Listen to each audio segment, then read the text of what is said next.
ماهینی به مسلمان، ارسال خوب مسلمان، استاد این پاس از مسلمان، پاسش خیلی خوبه، برخورد در محوطه جریمه و ادامه مسابقه. داور اعتقاد داره که خطا رخ نداده در منطقه جریمه.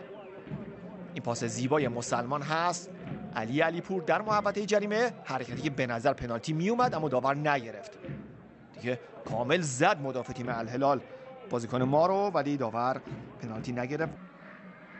گوشه های زمین، حرکت علیپور، سانتروش بروی دروازه، موقعیت برای تیم پرسپولیس و توپی که از کنار دروازه با اختلافی اندک به بیرون میره.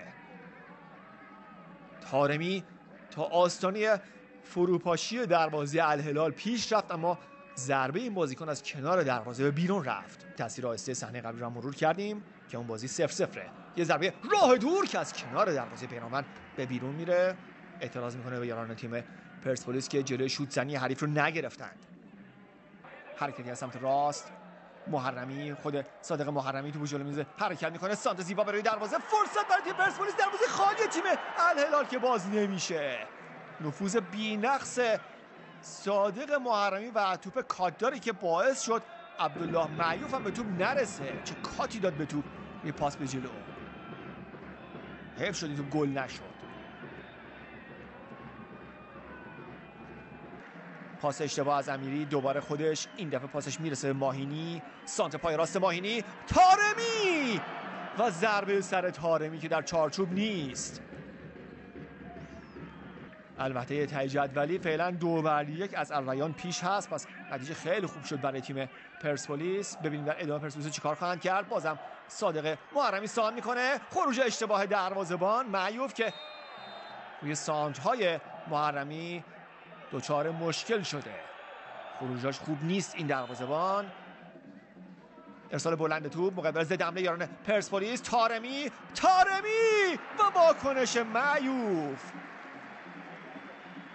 بازم روی ضد حمله پرسپولیسیا میتونستن دروازه رو باز بکنن. این دفعه دیگه ضربه طارمی در چارچوب هم بود اما معیوف مانع شد. پاس فوق‌العاده وحید امیری با پای چپ مثل پاسور والیبال توپ رو انداخت که طارمی کار رو تموم بکنه. طارمی هم انصافا در اون شرایط خوب زد ولی واکنش معیوف مانع باز شدن دروازه تیم الهلال شد.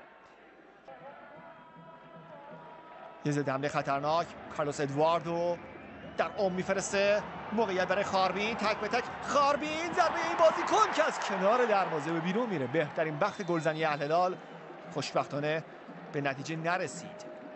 این ضد حمله که اونها به دست میارن آفساید هم نبود، به پاس خوب در بین مدافعان، فرار خاربین، ضربه چیپ این بازیکن که از کنار دروازه به بیرون میره.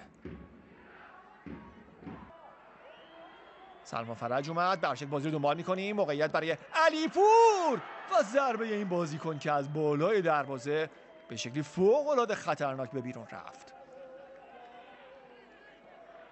کمی دقت پرسپولیس میتونست به گل برتری برسه در این لحظات. پای چپش خوبی رو روی دروازه کرد. نیمه دوم بازی الوحده امارات و الریان هم از لحظات قبل آغاز شده. احمدزاده، شلیک پرقدرت فرشاد احمدزاده در دستان عبدالله معیوف ستاره الهلال قرار میگیره. چند بار در مقابل بازیکن‌های پرسپولیس مقاومت کرده. عبدالله زوری، سانت به روی دروازه، یک ضربه سر خطرناک از بونتینی که از کنار دروازه به بیرون رفت.